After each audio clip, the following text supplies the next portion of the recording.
Welcome to Soulfire Wisdom with Kate Olson. As an evolving spirit and change adventure navigator, it is Kate's mission to empower and guide you on your path and inspire your truest passions. She will encourage you to share your gifts, speak your truth, and ignite your inner wisdom and purpose. She hopes to do so with a little humor and grace and her own soulfire passion. Kate talks with amazing guests who have embraced the pursuit and are fanning the flames of their own passion, purpose, and soulfire wisdom. Now here's your host, Kate. Good afternoon. Welcome to Soulfire Wisdom and Totally Awesome, Try Something New and Talk About It Tuesday. Except we're not going to talk about anything new this Tuesday.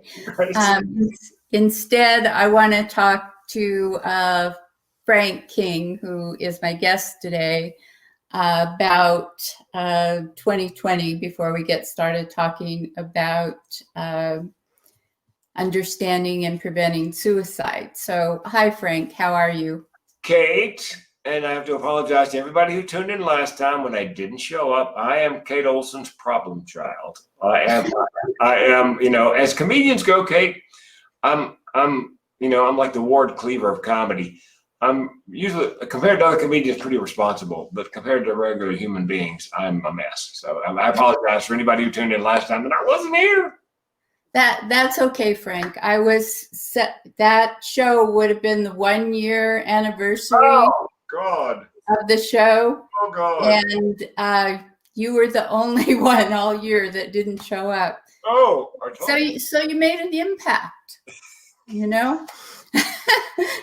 that's not the sort of impact we want to make. As the young people say, this is 2020, so So that's what I wanted to talk to you about. You've kind of been in the middle of everything this year. Right?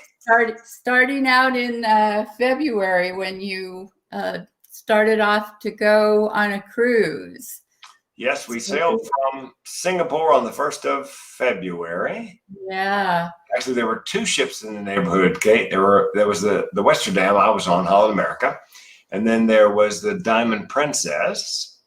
And the Westerdam wisely refused to allow anybody who'd been to mainland China to board. The Diamond Princess allowed people from mainland China to board. And of the 2,500 passengers and crew on my ship, nobody ever came down with the virus. Of course, the Crown Princess was ravaged. Yeah. Problem is, people conflated the two cruise ships because we were pretty much in the same neighborhood in the Western Pacific. And I made the mistake of joking about jumping quarantine at the hotel and coming back. I thought it was a lark. And we were never quarantined, but the press picked that up. And I was a worldwide pariah for about 2 weeks. I had to change my home phone number, shut down 3 social media accounts. I had to handle death threats. I saw some of those comments. It was really not good. No. You were quarantined on that ship for quite a while, though. No, actually, we were never quarantined.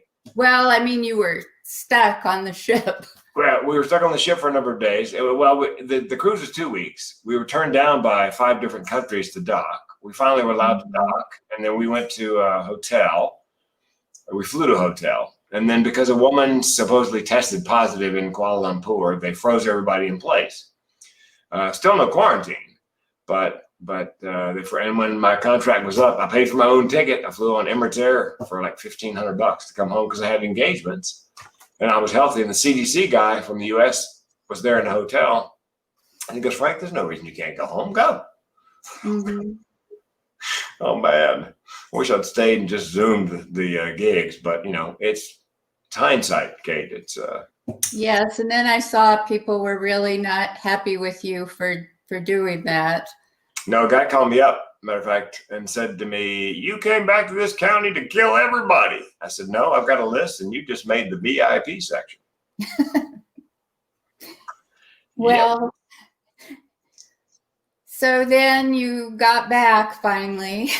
Got back and was able to change my home phone number, and 3 weeks later, reactivate all my social media accounts. I never really understood as a 63-year-old man how internet, online bullying or internet bullying.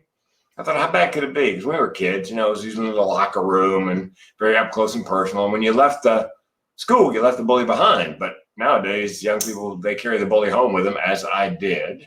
And I mean, it was vicious. Yes. I have a whole new respect for that sort of bullying. I don't know, because all those people that bullied me, I'll never see, chances are. But a young person is being bullied online by the people they're going to school with every day. I'm not sure I could handle that. Yeah, and it's not stuff that you can reply to. I mean, you think you can. You think you can just use some logic, but it's just not that way. No, it's the cancel culture. Actually, I'm working on I've already pitched it once. It's called called Going Viral: How the Cancel Culture and the Coronavirus Killed My Comedy Career. Because people said, we're gonna make sure you never work again in comedy clubs. At which point I wrote back, can I get that in writing?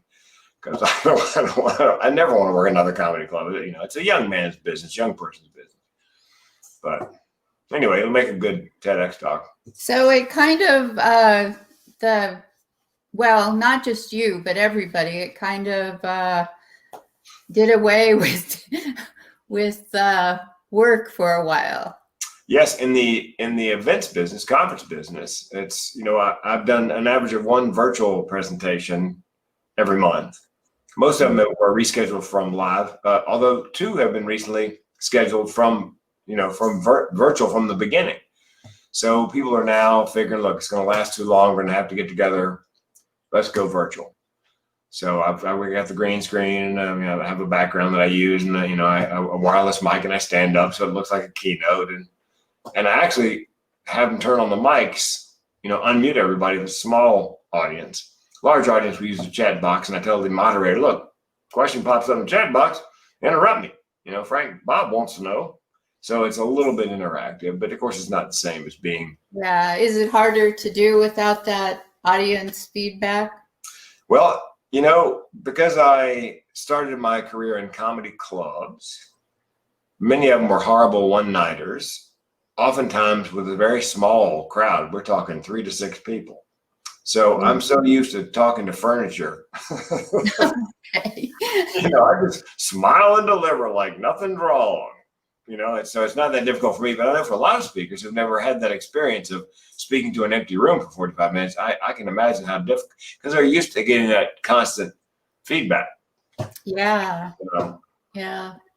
So then you were just getting used to coronavirus and the wildfires. Oh God, yeah, what a year. Yes. I came home on a Sunday night, the 6th of September. And it was the strangest thing that there was really thick smoke in the air, the wind's blowing gusts turned out to be 50 miles an hour gusts. And I said to my neighbor, what, did the doors of Hades open and it was blowing down the river valley?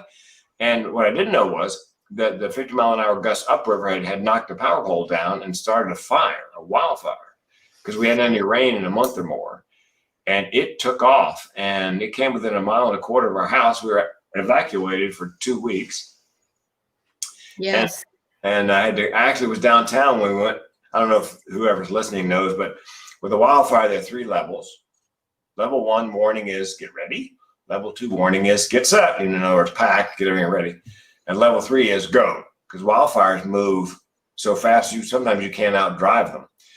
And so I'm downtown. We were level 1 when I left to go to my cardiology appointment. I got an alert on my phone. You're now level 3. What happened to level 2? Well, we have 11 rescue cats. So I had to drive back into a wildfire to rescue the kitty cats. Because we're like the Marines. We don't leave anybody behind. So the police are going down the streets, their lights flashing, they're blowing the horn, telling me, get out, get out, get out. And I'm coming in. And I was the last one in the neighborhood, and we made it out, fortunately, and everybody made it back. But it was a little touch and go there we thought the house was going to be gone. Yeah. And we were refinancing, Kate. So I called my mortgage broker and I said, look, a business etiquette question for you. If the title company doesn't ask, do I have to tell them to burn to the ground? Hmm. Yeah. fortunately, well, it was still level 3 when we signed the paperwork. And I kept waiting for the title company to ask me, well, Frank, this address, it's in a level 3 area right now. Is it still standing? But I don't think they wanted to know. So or maybe they just didn't look up that stuff because they pretty much they follow like procedures. Yeah. Sign here. And that the title company really doesn't care. It's not their money. It's the mortgage company's money. So yeah. Anyway, we refinanced, paid off all our unsecured and credit card debt. Whew, thank you, Lord. Because we don't know how long the pandemic's going to go. And in the conference entertainment event business, that's my bread and butter. Fortunately, I also coach TEDx talks. Yeah. Those are kind of on hold too. Well, actually, they're happening virtually this fall, or they postpone them to the following year. But what a lot of people don't know, I just sent all my coaching clients about a dozen TEDx application links for the first quarter of next year. And these groups, they think they're going to be able to do them live, but of course there's a little asterisk in every one of them that says, by the way, if you can't do it live, we're going to do it virtual. So it's a good time if you want a TEDx talk to apply, because a lot of people think they're not happening, and so the numbers of applications undoubtedly would be down. Oh, well. Yep. Great, I guess. Yep. So, I mean, it's a silver lining in the pandemic cloud. So I guess there's almost nobody that wouldn't agree that 2020's been a pretty unbelievable year. And my wife broke her hip. Oh, she did. Oh my She's walking goodness. the dogs, we have 3 German Shepherds. She's watching 2 of the German Shepherds. She's got the youngest one on a leash, so she's not really paying attention. And he must have seen something, and he lunged, and she went flying and landed on her hip, and it fractured. Yep. She had to get up, walk back to the car with a broken hip, load the dogs with a broken hip, drive home, and then she called me. And I probably should have called an ambulance. She called me. I came home, took her to the hospital, and she's got 2 screws about this long. 3 screws, actually. Yeah. Fortunately, it didn't break it where she had to have it replaced. It just fractured. But it's been one of those years. It's just like. So I have a question related to that will bring us into talking about the topic for today. Yeah. And that is, so, all of this that's been going on has been just like horrific. So and it's added stress for everybody, and I'm sure for you too. So with your history of depression and suicidal thinking, has it led you to that kind of thinking this year, or how have you reacted to this year? Well, I realized early on that as a mentally ill person who's high functioning, therapy and medication and so forth, that I was well positioned to help neuronormal or neurotypical people survive. I actually wrote a keynote called Social Distancing and Staying Sane. Don't worry about your mentally ill friends. Because with mental illness, you wake up every day in an uncertain world, whether there's a pandemic or not. So you develop something called a self-care plan. And so I've been teaching in podcast, radio interviews, and so forth, teaching normal people how to create a self-care plan and other techniques that mentally ill people use every day to be able to get out of bed, put your feet on the floor, and walk through the world. And so for me and my mentally ill friends, it's not that much different than every day, regardless of pandemic. So it's kind of like being in the cast of The Walking Dead for 10 years, and then there's a zombie apocalypse. But you've been in the cast of The Walking Dead. You're like, I got this. We build a fort. We plant some vegetables. You got to stick them in the head to kill them. So okay, I've got the skill set to survive the. So for me, it's not. I. Okay, well that explains something. It was my theory that the problems that you imagine are worse than when you're actually having real problems, because when you're having real problems, you can try to deal with them, but it's harder to deal with those imaginary ones. Yes, and that's part of what I teach normal people is that you have to control the things you can control. And you have to have, like I said, a self-care plan. Mine is diet, exercise, good night's sleep, medication, meditation. And also you have to have a routine, because your routine is, most people's is completely, used to they go to work at 8 and get off at 5 and play softball on the weekends or whatever. But it's just that's all been thrown out the window. Yeah. People having difficulty. So they interviewed an astronaut who'd been in the space station for a year. And they said, how'd you manage that social isolation? He said, one word: routine.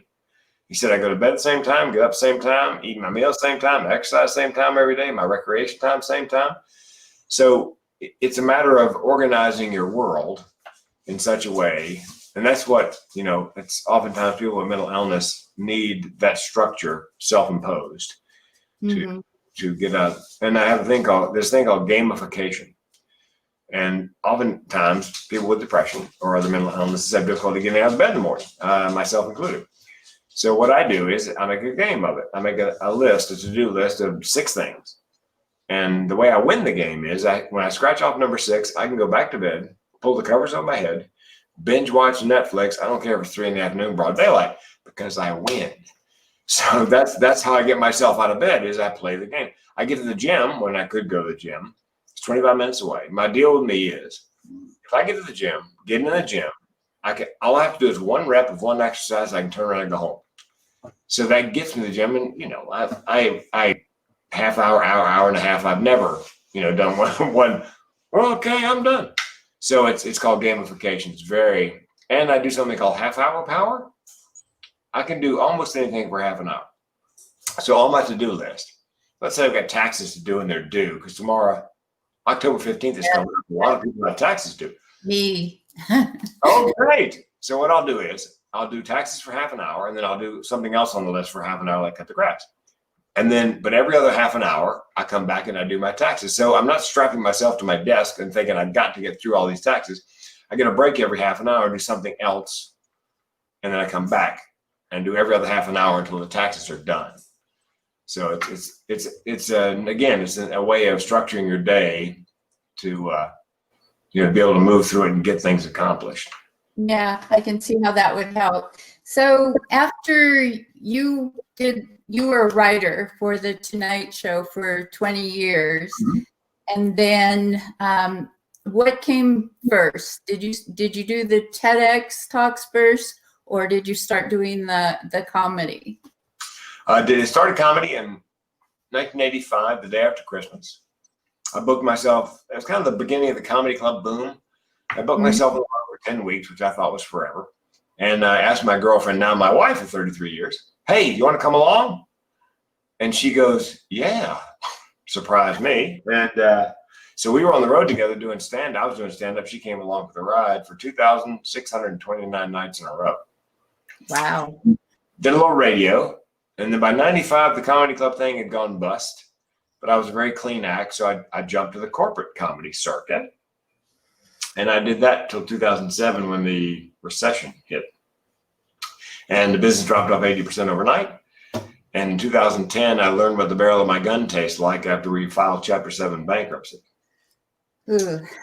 And when I began to speak again, the meeting planner said, Frank, we love you dearly, but we cannot pay you that kind of money just to be funny. You need to teach our audience something. So I thought, what?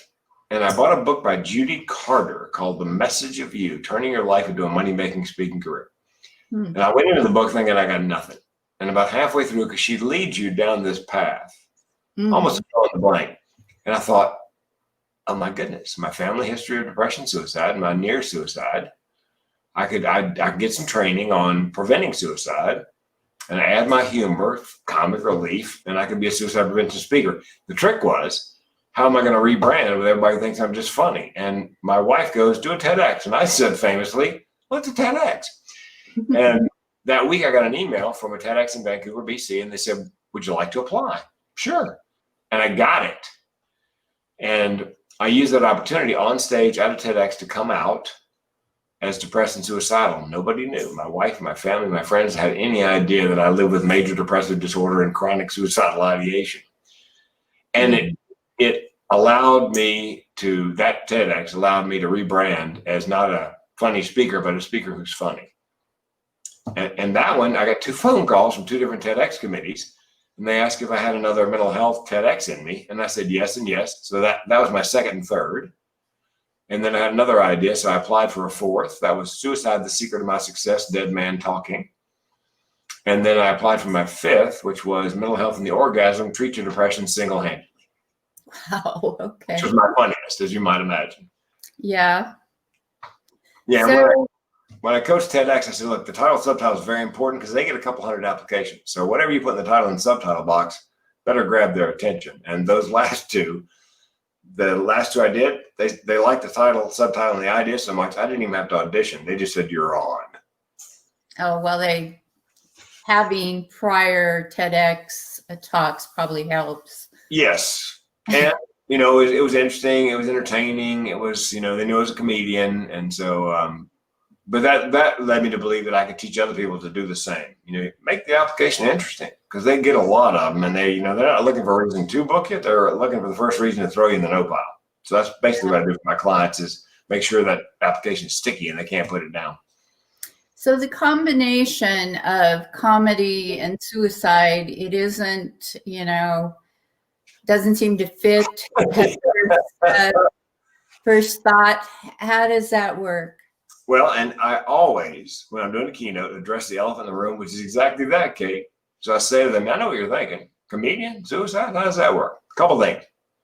Comedian, good choice, I believe. Because you think about the first comedian was a court jester, and the court jester's job was to speak truth to power, the king or queen, on behalf of those powerless, with humor. And I believe I speak truth to the power of mental illness on behalf of those often powerless in its grip with humor. Number 2, I believe where there is laughter, there is life. Where there's humor, there is hope. Nobody dies laughing. And of course, having my grandmother died by suicide, my mother found her, my great aunt died by suicide, my mother and I found her. I was 4 years old. I screamed for days. It's called generational depression and suicide. So that gives me the chops to, and of course, I put a gun in my mouth. So that gives me the credibility to speak on that topic. And it resonates with people in the audience who are living with mental illness. They realize very quickly that I hear the same music they do. And I got to tell you, I always do a little Q&A at the end for the audience, the general audience. And I say to the audience, look, here's the deal. You got a question you don't want to ask in front of everybody? Like, hey, I'm crazy. Can you help me? I'll hang out. After we're done, I'll answer every question individually till we're done. Sometimes it's 1 person, sometimes it's 8 lined up. Because what I discovered, Kay, was even though hardly anybody talks about depression and thoughts of suicide, if you bring it up, almost everyone has a mental health story. Yeah. So my job is essentially, and they tell me this all the time when I get there, we just brought you in to start the conversation on suicide. Yeah. Why is this so hard to talk about? Whenever you do bring up the subject, like you just said, everybody has questions about it. Yep. Most people know someone, if they haven't had those thoughts themselves, know someone who has either been through it, and a lot of people know someone who's actually succeeded. Mm-hmm. And so why is this so hard to talk about? Well, it's frightening, I think, for people who are neuronormal, neurotypical, for a number of reasons. One is they either don't know what to say when somebody brings a topic up, or they're fearful they'll say the wrong thing. There's an old urban legend that you should never mention the word suicide in front of somebody who's depressed because, get this, it might give them the idea. Trust me, it's crossed their mind. As a matter of fact, the reverse is true. Excuse me, if you bring it up, you mention it, if you ask them, are you having thoughts of suicide, the chance they'll die by suicide drops significantly. And here's why. 8 out of 10 people, roughly, who are suicidal are ambivalent.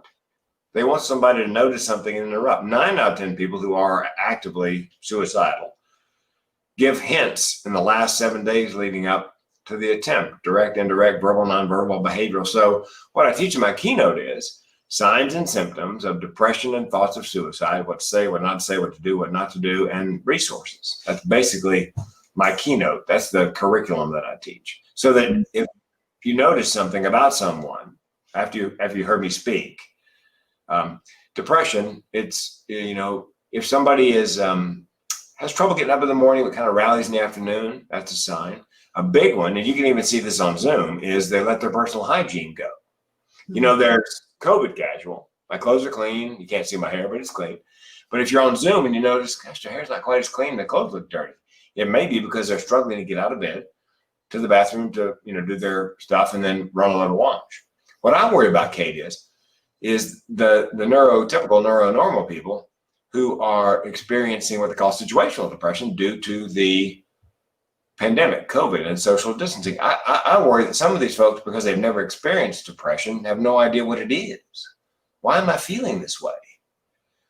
I always advise, have a telemedicine appointment with a mental health professional and just discuss it and see if, in fact, you have the symptoms of situational depression. If you do, short-term use of antidepressants, it's not a life sentence.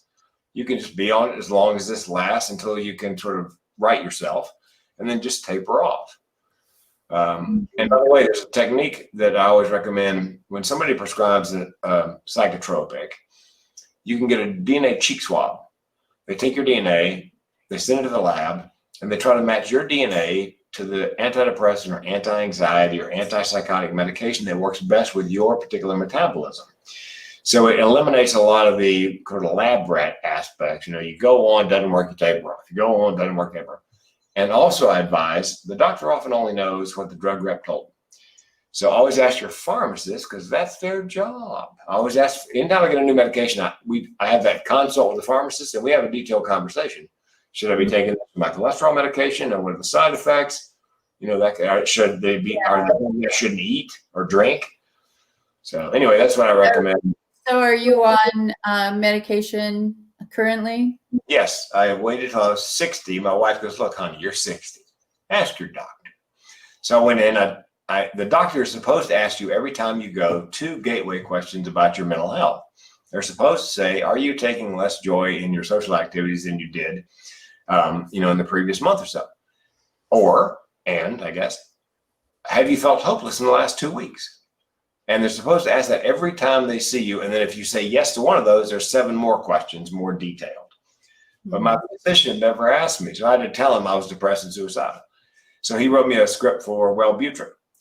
And about half the people who take it hate it, and the other half just swear by it. And it worked for me like that. And so it's, it doesn't make me giddy, but takes the edge off, shortens the time that I'm down when I do go down, and extends the time between, the incidents of it. Because major depressive disorder, 2 days to 2 weeks, and it recurs.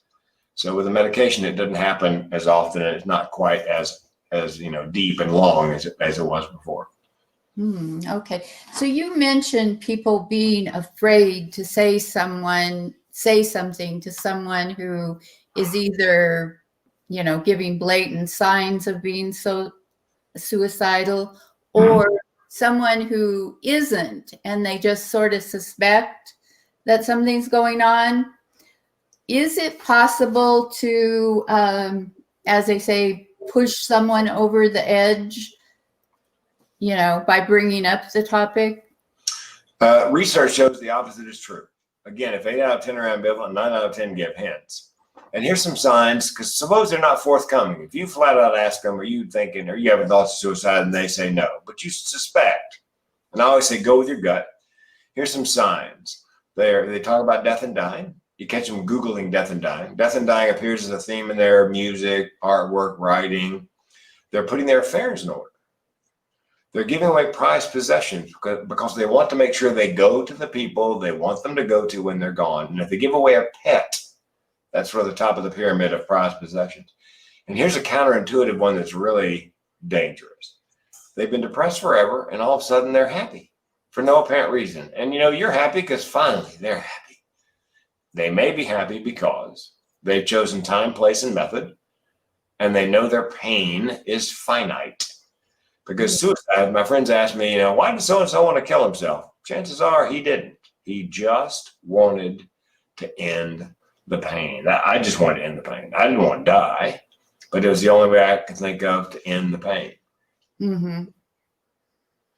So and I always say, go with your gut. If you walk by somebody and you think it pops into your head depressed, You may have picked up a sign or symptom you weren't consciously aware of, but I always say go with your gut and always ask, are you having thoughts of suicide? If you can't ask that, you find somebody who can.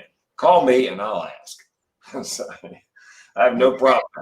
So how important is support and connection when someone is in that state? How did your wife support you? Well, coming out was one of the best things I ever did, because now she knows I wasn't just moody occasionally. I was having thoughts of suicide. And so now she can support me, and she's very funny. And one of the things that triggers my depression is disappointing her or anybody who I care a great deal about respect. Mm-hmm. And so I'll say to her, after I do something stupid, are you mad? Oh, honey, I'm not mad. I'm disappointed. So we can actually laugh about it. You know what I mean? Mm-hmm. Here's the deal. We're a psychologist and a therapist and I are writing a series of books on men's mental health. The therapist went looking for a book on men's mental health, couldn't find it, so we decided to write one. It turned into 4 volumes, kind of a chicken soup for the soul, stories of men, by men, for men.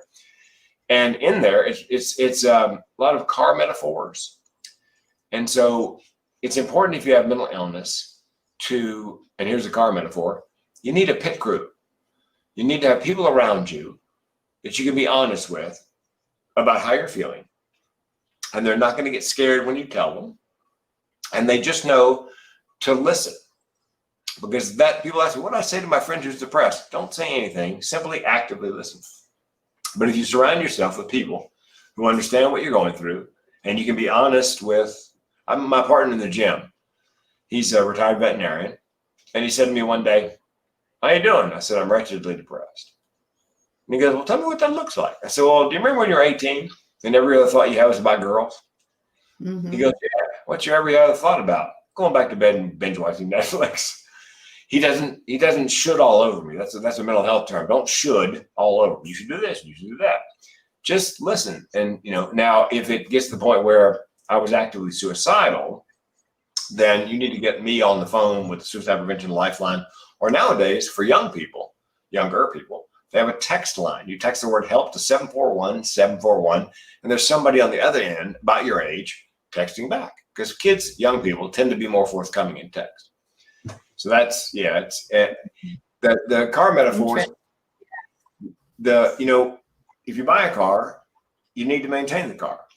And so you need to do routine maintenance. Well, guys need to do routine maintenance. People need to do routine maintenance on their brain. And you also need, a good diet, because if you put junk gas in a car, sooner or later, it's going to malfunction. If you put junk in your body, same idea. And when I buy a car, I always get AAA, because I know someday, somewhere, probably in the rain, in the dark of night, the tire's going to go flat, or run out of gas, or it's going to break down. So you need to plan ahead. Cars have safety equipment, airbags, shoulder harnesses, seat belts. In the trunk, you got a spare tire, flares, first aid kit. If you have mental illness, you need to plan ahead for when things break down. That's the car. My favorite metaphor is this. Don't you wish the man in your life had a check engine light on his brain? So when it goes off, you go to the mental mechanic, and the mental mechanic goes, Bob, no wonder you're depressed. You're 2 quarts low on serotonin. Yes. Well, when are those books supposed to come out? First 2 volumes are out. And the first volume is actually a bestseller on Amazon in the ebook form. In 3 categories. Sorry about that. Yes. Part of my self-care plan, by the way, we have 11 rescue cats. My little fuzzy antidepressant and 3 rescue dogs. And I swear the one that just made the noise there, we rescued in a high-kill shelter in LA. They send them up here because we have no kill. And I adopted her. And one day I was looking into her eyes, and I could swear she was thinking, you rescued me. Now I'm here to rescue you. And I got choked up. Cats tend to be able to do that. I'm really glad to hear about those books, because I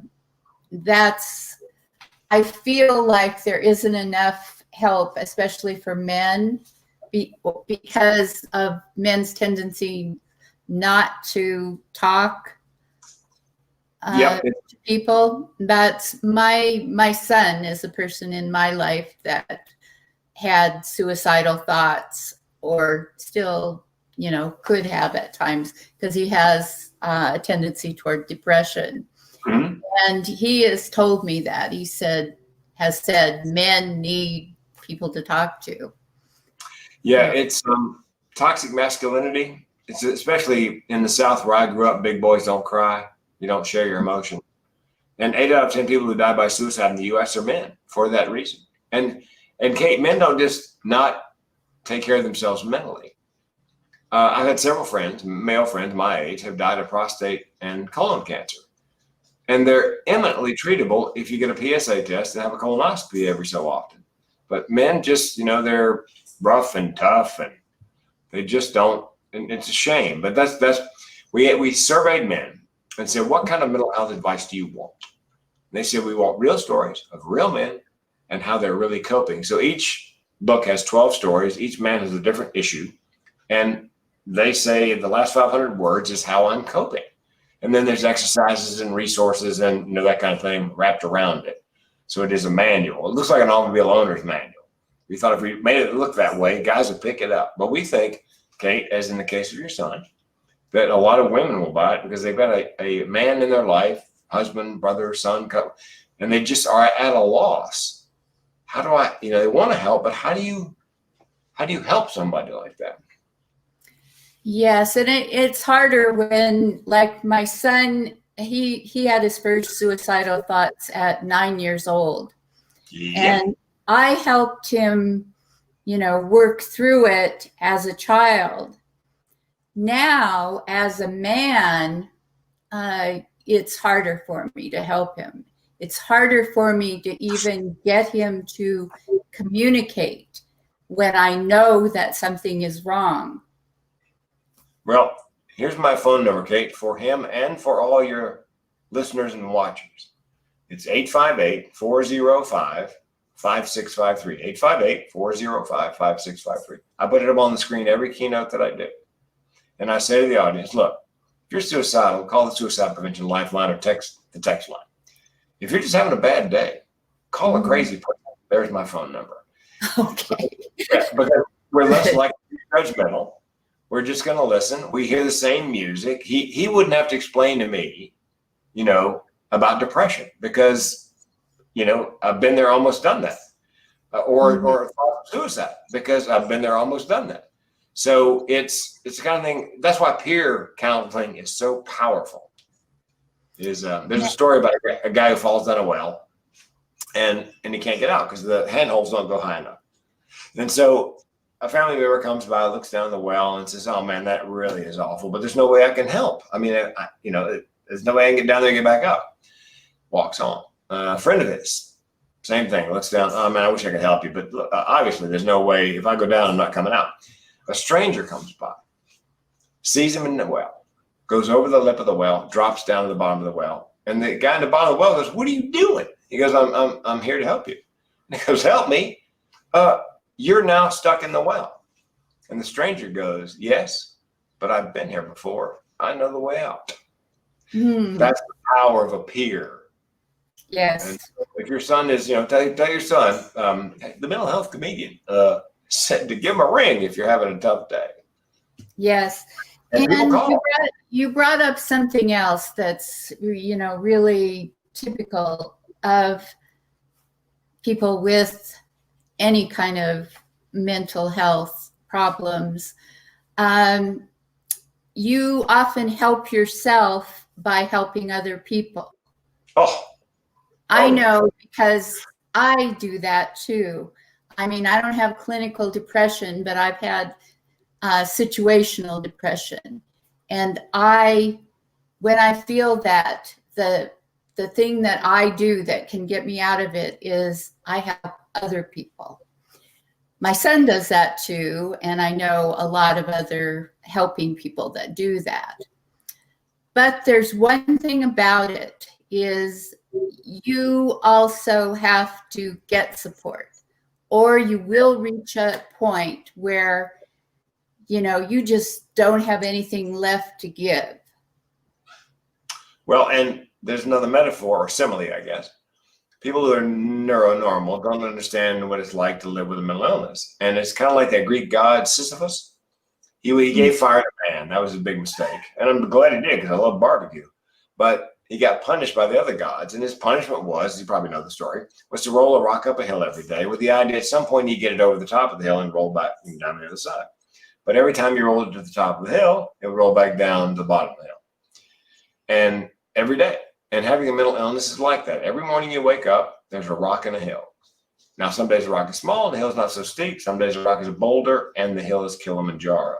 But every day there's a rock and a hill. And the day came for me and comes for a lot of people where you just cannot move the rock. And my job as a speaker is to make sure anybody hears the sound of my voice when they wake up in the morning, they can still move that rock.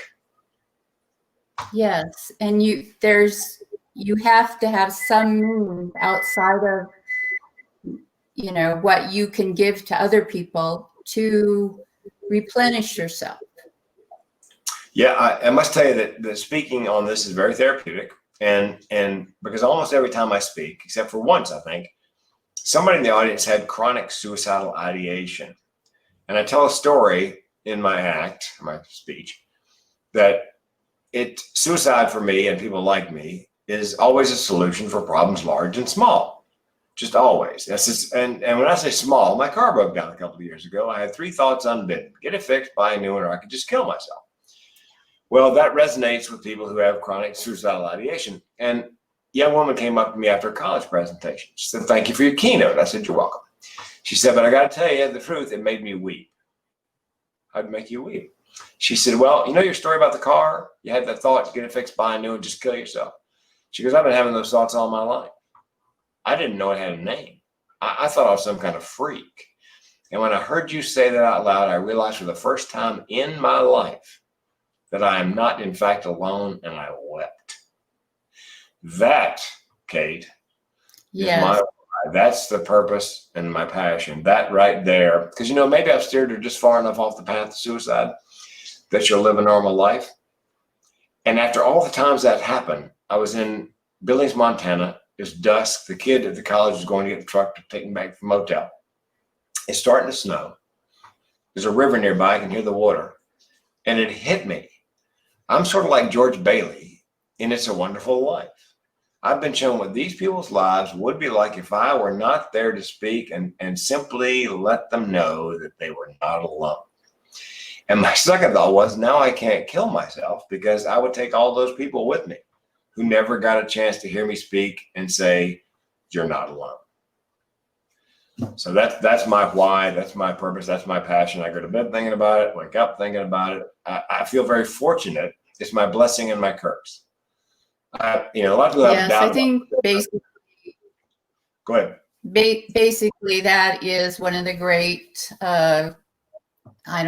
things that people seek in their life is to be understood and feel that, that they're not alone, that other people know what they're feeling or have felt what they're feeling. And she said to me, "Frank, I was hoping I'd grow out of it." And I said, "Well, I'm 63. If I'm going to grow out of it, I better get started." So yeah, it's just, but I feel bad for people who don't really know what their passion and their purpose is in life. I mean, I have no doubt in my mind this is exactly what I'm supposed to be. Everything I've done leading up to this point in speaking, they say you have to pick a lane. Pick one thing. And when I chose suicide prevention speaking, that was it. Things started to fall into place. Yeah. People call me, "Will you do my podcast?" People call me, "I'm going to be doing this. Would you participate?" It just all began to fall into place, and it just feels right. If that makes sense. Yeah, no, it makes perfect sense. So you've kind of been already talking about it, but what do you think has been the biggest thing that you've gained personally as a result of your mission and advocacy for suicide prevention? Well, selfishly, I did realize at some point, that it is my blessing and my curse. It's just the way I'm wired. People ask, will you ever be cured? No, it's genetic. It runs in my family. I used to say that I battle depression, but that's not accurate because battle implies I can win.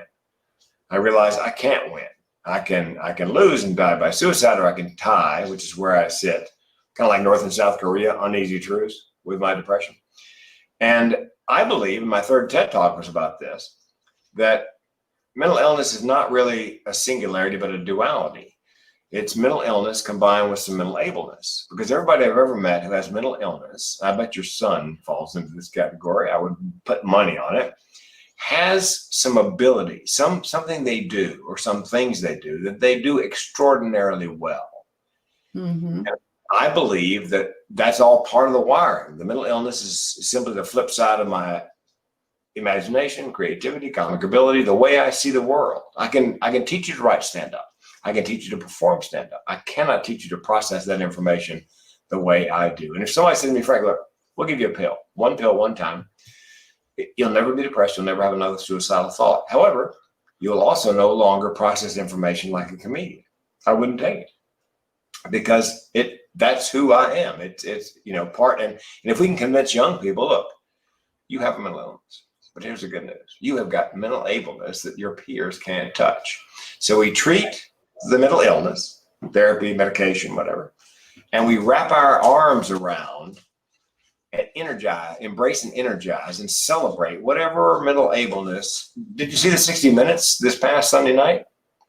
30 companies in the Fortune 500 are now hiring autistic people on the scale. Oh, yeah.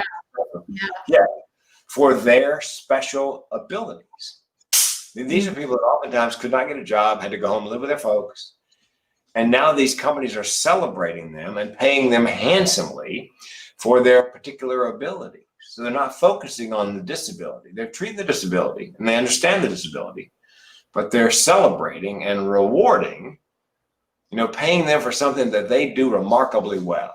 And I think if we could convince kids, children, young people of that it would change the frame for them and their peers.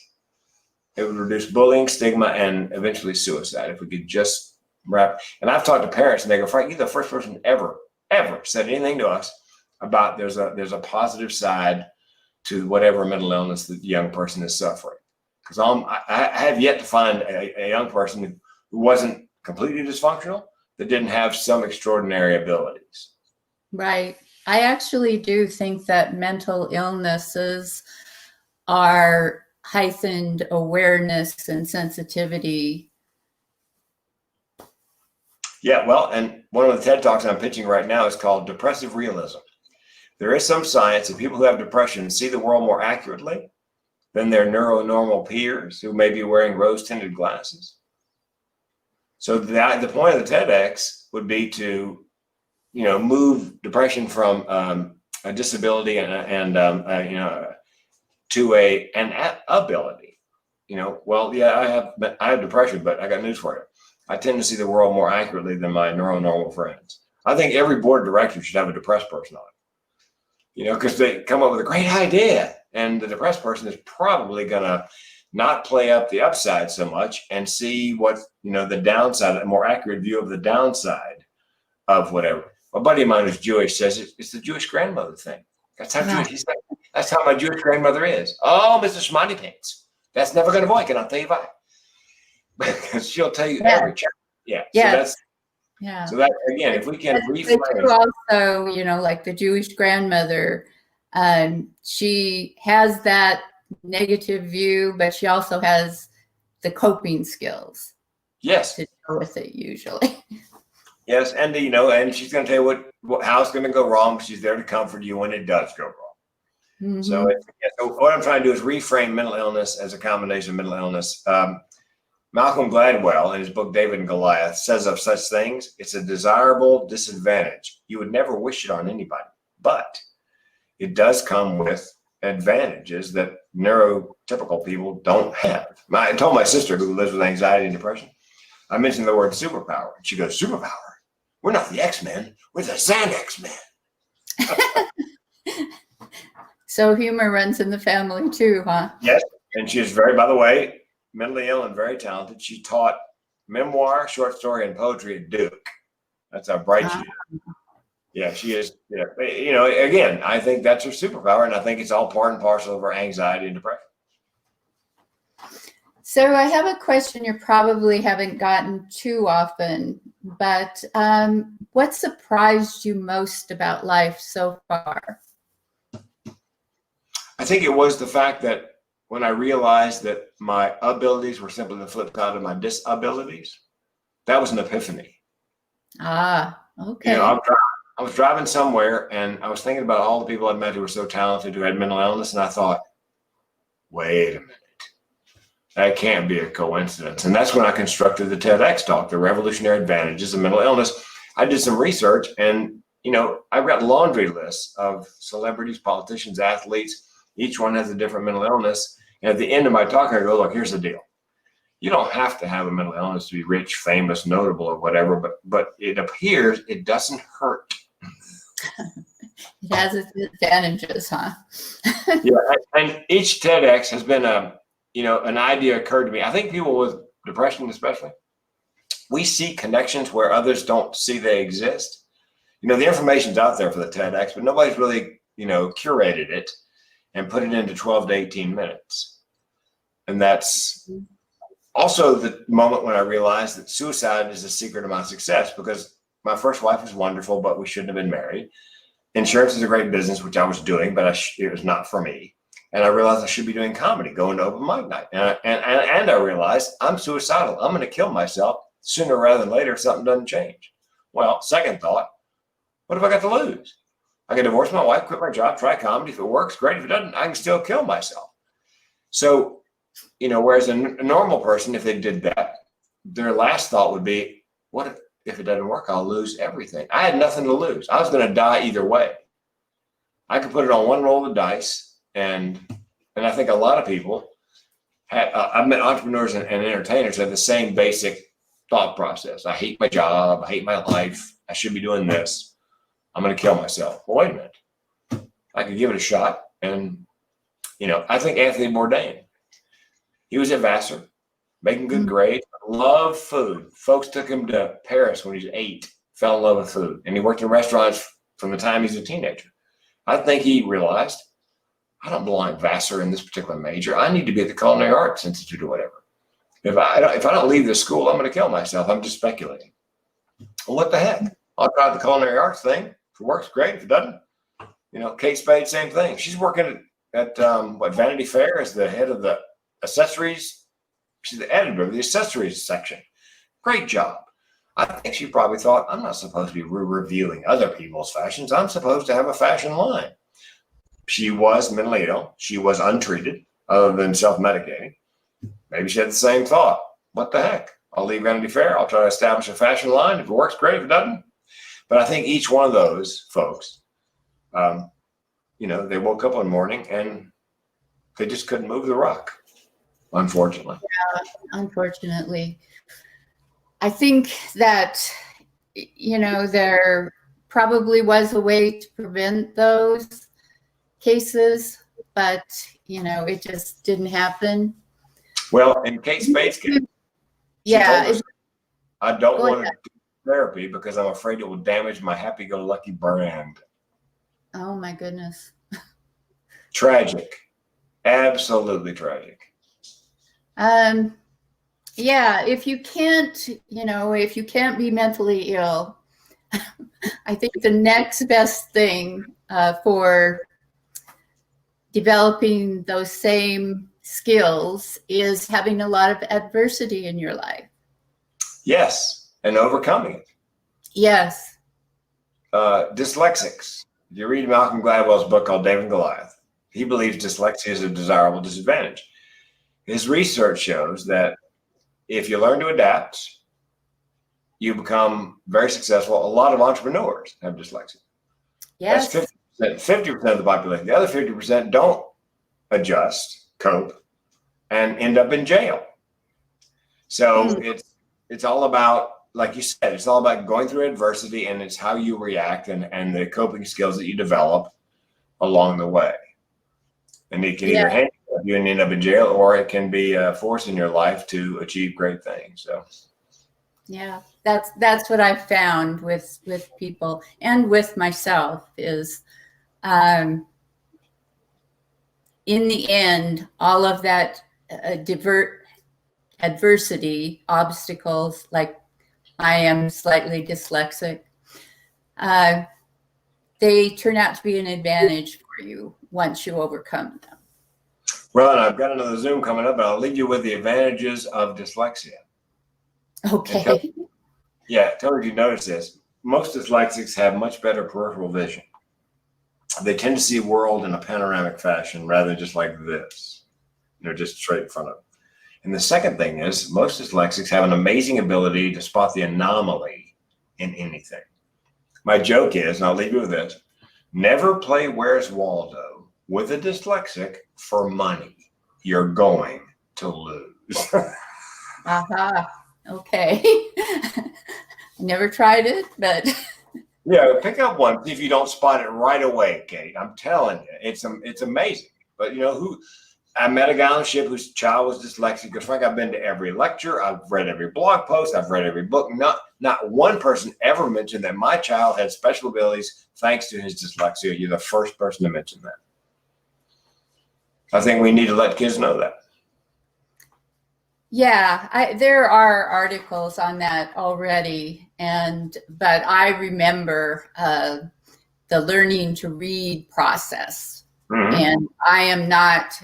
Like my sister is much more dyslexic than I am, but I remember the learning to read process. And, I learned to read. And then I saw my sister struggling with it. Well, I was able to help her. Yeah, my wife is dyslexic, and she has an amazing memory because she would take the book home if she's going to be reading a section the next day in front of the class. She would memorize the section, and then she'd hold the book like she was reading it, but she wasn't reading it. She was from memory doing her portion of the story. Yeah, I can't say that I didn't do that too, but I wasn't dyslexic to the point that it was just all scrambled like some people are. It was just that I would, in a minute, turn things around, as I was going along. Oh, yes. Yeah. But anyway, we're just about out of time. So I have one final question. Fire away. And that is, if you could leave the listeners with one thought from today's show, what would you want that to be? That if someone in your life is depressed, it's not about what you say. It's about listening actively. Let them, as a friend of mine says, co-sign the BS they're going through. And two, if intuition tells you that they're depressed and perhaps suicidal, go with your intuition and ask. Because as I said, 8 out of 10 people are ambivalent, 9 out of 10 give hints. They want somebody to step up and go, hey, you're not okay. Let's go someplace private and chat about this. So suicide is the most preventable cause of death on the planet. If you step up out of your comfort zone and ask a question. Yes, because I honestly, from looking into this and talking to people like you and talking to people who were suicidal or are suicidal, I don't believe any of them really wanted to kill themselves. The vast majority. 8 out of 10, 9 out of 10. I mean, the other ones you can't say because they're hell bent on doing it. But the vast majority want somebody to step in, take notice, and stop them. Our job is not clinical. We're not doing therapy. We're just here to plant seeds of hope. Yes. Thank you for being here and talking about this subject that is, not easy to talk about. Come on, Kate. I know. When you didn't show up, I tried. Yeah. What you really want to say is, Frank, thanks this time for showing up. Oh. Yes, exactly. Sorry I ghosted you, Kate, as the kids say. No, that's okay. It worked out, and you were here this time, and that's what counts. True. Well, it's been my pleasure. Let me know when it posts. I'll share it all over the place. Okay, great.